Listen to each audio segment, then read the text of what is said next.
이제 9월 모의고사가 끝났잖아요. 지금부터 제가 부르는 번호에서 틀린 게 있는지 한번 체크해 보세요. 10번, 11번, 12번, 13번, 14번, 21번. 이 중에서 하나라도 틀린 게 있다면 기출학습을 다시 체크해 봐야 돼요. 근데 기출학습? 결국 기출 다시 풀라는 거네? 뻔한 소리 아니야? 라고 생각할 수 있는데 아니에요. 일단 이 한 문장을 좀 기억해 봐요. 기출 문제는 동일하게 출제되진 않으나 그 발상 자체는 반복적으로 출제된다. 이게 무슨 말인지 아직 모르겠죠. 제가 이번 구평시험지를 가지고 와서 좀 얘기를 해볼게요. 자, 10번부터 볼게요. 10번은 결국 이거 잘 해석하면 끝나는 문제였잖아요. 근데 이게 빼기 S1 더하기 S2 마이너스 S3 가는 거고, 이거 조금씩 나열해보면 마이너스 A1이요. 그죠? 그 다음에는 A1 더하기 A2고요. 그 다음은 마이너스 A1 더하기 A2 더하기 A3 이렇게 가잖아요. 결국 이거를 이제 적당히 약분시키다 보면 남는 것들이 있을 거고, 그거 남는 게 2항, 4항, 6항이었죠. 결국 이 문제에서 핵심적으로 생각해야 하는 그 발상 자체는 이렇게 S가 수열의 합으로 나와 있을 때 쭈루루 좀 쓴 다음에 약분해서 지운 다음에 남는 것들을 좀 봐야 된다, 이런 발상이잖아요. 근데 이게 이번 구모 때 처음 나왔냐? 그게 절대 아니라고. 보면은 2024년 9월 21번에 동일하게 출제됐어요. 이게 수열의 합을 1항부터 7항까지 합치는 건데 결국 얘는 S1은 A1이고 S2는 A1 더하기 A2고 S3는 이렇게 3개 더하는 거고, 결국 이거를 다 시그마 합하게 되면은 얘를 적당한 AN에 대한 관계식으로 만들 수 있을 거 아니에요. 그렇게 하면 풀 수 있었던 문제거든요. 결국 얘도 이거랑 이거 그 발상 자체는 동일하게 출제됐다고. 물론 문제는 다르죠. 얘는 등차고 뭐 얘는 등비기도 하니까요. 이것만 그러는 게 아니라고요. 그 다음 이제 넘어가 보면 11번. 얘는 진짜 뭐 말해 뭐예요? 운동 방향. 그쵸? 운동 방향, 뭐 위치, 움직인 거리 진짜 겁나 많이 나왔잖아요. 이거는 뭐 말해 뭐해고, 솔직히 사례를 들고 오지 않아도 될 것 같아요. 굳이 들고 오면 쪽팔린 것 같고. 그 다음 이거 12번도 지수함수 있고 x는 t 긋고 x는 2t 긋고, 그죠? 만나는 거 잘 본 다음에 계산 적당히 식만 잘 쓰면 되죠. 이런 문제도 진짜 수두로 빽빽이잖아요, 솔직히. 자, 그 다음은 13번 문제인데 얘 같은 경우도 이거 fx로 인수분해 해보면 fx 빼기 k의 x 더하기 2 요것만 남는데, 결국 이 문제의 핵심 주제는 뭐예요? 주제. 분모가 0으로 갈 때 이 분자도 0으로 간다. 그때 뭘 또 알아야 되냐면 이 0분의 0꼴에 대한 인수의 개수를 좀 알아야죠. 그래서 분모가 분자보다 인수가 더 많으면 발산하고 분자가 더 많거나 같으면 수렴한다, 이런 걸 알아야 되잖아요. 그런 인수의 개수에 대한 관련한 문항이 기출에서 처음 출제되었냐? 당연히 아니죠. 이것도 바로 최근 것만 봐도 2025학년도 수능 21번 문제, 이게 딱 그 문제잖아요. 분모가 인수 1개 있으면 얘도 1개 이상 있어야 되고, 그죠? 얘가 뭐 2개 있으면 얘 2개 이상 있어야 되고, 그거에 대한 얘기잖아요. 당연히 동일한 문제는 아니죠. 하지만 핵심적으로 쓰이는 이 인수의 개수라는 이 발상 자체는 똑같이 쓰인다고. 이것만 그런 게 또 아니에요. 14번도 마찬가지예요. 14번도 결국 문제를 풀어보셔서 아시겠지만 핵심적인 아이디어는 이거예요. 이 점이랑 이 점, 이게 뭐다? 탄젠트의 주기다. 주기와 길이가 같다. 그것만 알면 푼단 말이에요. 결국 얘도 이걸 찾는 게 핵심이라고요. 근데 이게 이 문제가 처음 나왔냐? 당연히 아니죠. 2022학년도 수능 21번 문제를 보면 똑같이 동일하게 선이 있잖아요. 얘랑 얘도 x축이랑 평행한 선이고 얘도 x축이랑 평행한 선이에요. 그래서 얘도 여전히 이 길이가 탄젠트의 주기와 같다, 이걸 알아야 된다고. 이 발상이 또 쓰였어요. 근데 문제는 어때요? 사 보면 살짝은 다르죠. 뭐 솔직히 얘는 거의 비슷한 것 같긴 한데 이건 위에 있고 이건 좀 아래에 있고, 그죠? 그 다음은 얘가 이제 삼각형 넓이가 3분의 5파인 것만 알면 되니까 풀기 쉽잖아요. 자, 그 다음 21번 문제. 얘도 어때요? 얘 하나를 기준으로 양쪽에 부등식이 있어서 끼어 있는 경우, 그때는 이제 이 두 함수 사이에 얘가 있다, 이런 관점으로 풀잖아요. 그러니까 얘도 결국 핵심 주제는 뭐냐면 양쪽 부등식이에요. 양쪽에 부등식이 있는 거 처음 나왔을까요? 아니, 당연히 아니죠. 이거는 작년 구모 때 나왔어요. 여기 내려보면 이 문제랑 정말 유사하죠. 물론 얘는 푸는 방법의 디테일은 약간은 다르긴 한데 결국 핵심적으로 양쪽에 부등식이 나왔다라는 이 핵심적인 아이디어는 똑같다, 이 말이죠. 자, 솔직히 이 정도 보여드렸으면 기출문제가 중요하다는 건 납득을 했을 거예요. 그리고 이 기출에 나온 발상들을 다 정리해보는 것도 정말 중요하다는 거, 그것도 납득했을 거예요. 그러면 이 기출에 나온 발상들을 어떻게 다 정리할 수 있을까요? 사실 제일 좋은 건 뭐냐면 그냥 혼자 다 정리하는 거예요. 그냥 94년도부터 지금 2025년까지 나온 기출문제들을 바탕으로 혼자 다 분석해보는 거예요. 사실 그것보다 좋은 방법은 없거든요. 근데 수험생이라는 기간이 1년밖에 안 되고 한정적이잖아요.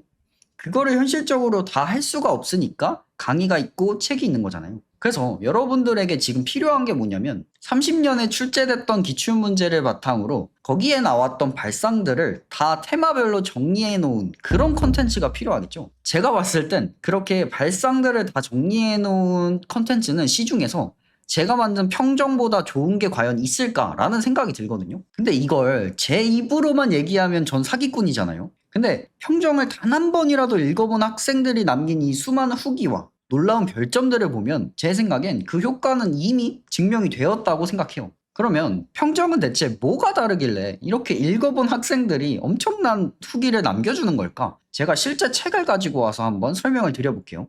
자, 아까 봤던 10번 문제부터 보면 결국 이 계산하는 게 중요했잖아요. 그 기출문제가 당연히 이렇게 평정에 수록이 되어 있고요. 요거를 여러분들이 S1 더하기 S2 써서 이렇게 A1 더하기 A1 더하기 A2 이렇게 써보게 하고 싶어서 앞에서 그런 비슷한 것들을 또 출제를 했어요. 요것도 똑같이 하면 되겠죠. A1 더하기 A1 더하기 A2.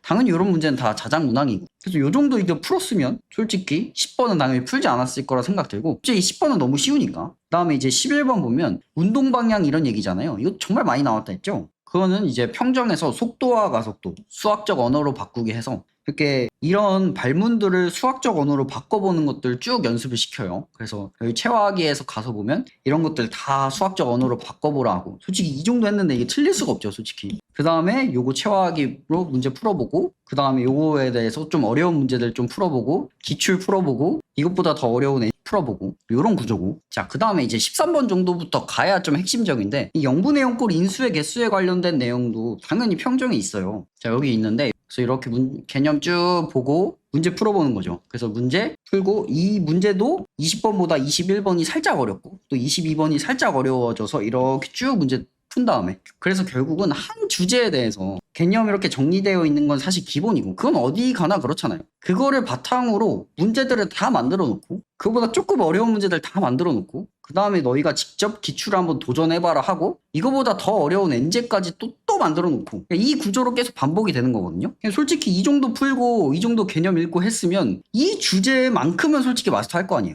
그게 계속 여전히 말씀드리지만 반복적으로 출제가 되고 있다는 거죠. 자, 그 다음에 14번. 이것도 이 길이가 탄젠트 주기다. 이 기출이었죠.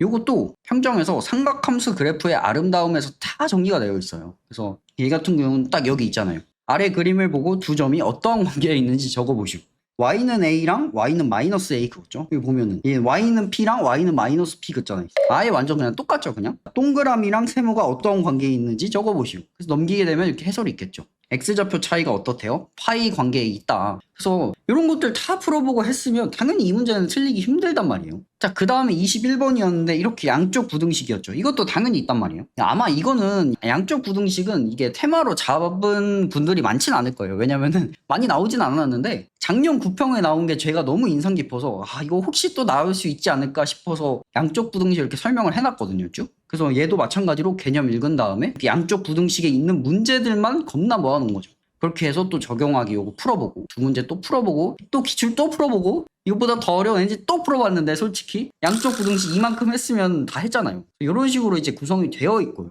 그래서 평정은 결국 주제별로 모아가지고 기출에 나온 발상들을 하나씩 개념 읽어보고, 체화하기 가서 문제 간단한 거 풀어보고, 그것보다 좀 더 어려운 적용하기 풀어보고, 준비됐으니까 기출 하나 풀어보고, 기출됐으니까 그것보다 더 어려운 거 나올 수 있지? 그래서 NG 한번 이렇게 풀어보고, 이 구조가 정말 이 한 주제를 체화하는 데 있어서 가장 완벽한 구조지 않을까라고 저는 생각하거든요. 그리고 이것들을 모두 다 자작문항으로 구성했다는 게 사실 만들기 난이도가 정말 어려운 교재거든요. 개념 다 써야지, 문제 다 만들어야지, 그죠? 뭐 아무튼 그래서 제가 이렇게 평정을 내니까 학생들이 또 하는 말이 뭐냐면, 선생님 이제 발상은 좀 알겠는데 이걸 좀 기출에다 많이 좀 적용을 해보고 싶어요, 이런 말을 되게 많이 하더라고요. 그래서 제가 만든 게 수정이잖아요.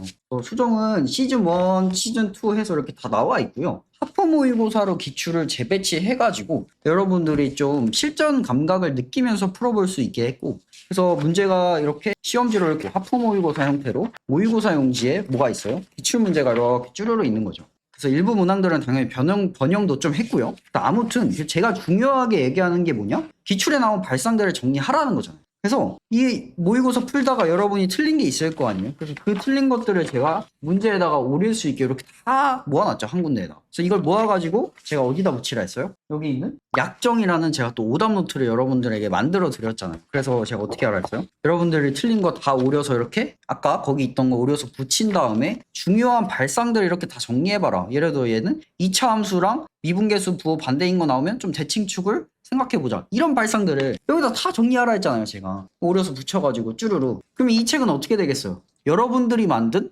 여러분들이 몰랐던 발상들만 정리되어 있는 약점을 정복할 수 있는 약정 이런 노트가 되겠죠. 여기다가 여러분들이 제가 멋있게 지은이 이거 여러분들이 쓴 거니까 가정수학 지음 이렇게 써놨는데 여러분 이름 쓰고 이렇게 본인만의 노트를 만들라고 여기까지 제가 해드렸잖아요. 그래서 제 생각에는 이번 모의고사는 아까 말했던 10번, 11번, 12, 13, 14, 뭐 21 이 정도는 정말 그냥 기출만 분석해봐도 무조건 다 맞출 수 있었다. 그래서 지금 이 시기에 아마 여러분들이 많이 힘들 거예요. 난 지금 실무를 풀어야 되나 뭐 엔제를 풀어야 되나. 근데 여전히 9월 모의고사만 봐도 답이 나오는 건 기출에 나온 발상들을 다 정리해보는 게 가장 먼저라는 거. 여러분들이 좀 깨달았으면 좋겠습니다. 그럼 저는 다음 영상으로 더 좋게 돌아오겠습니다.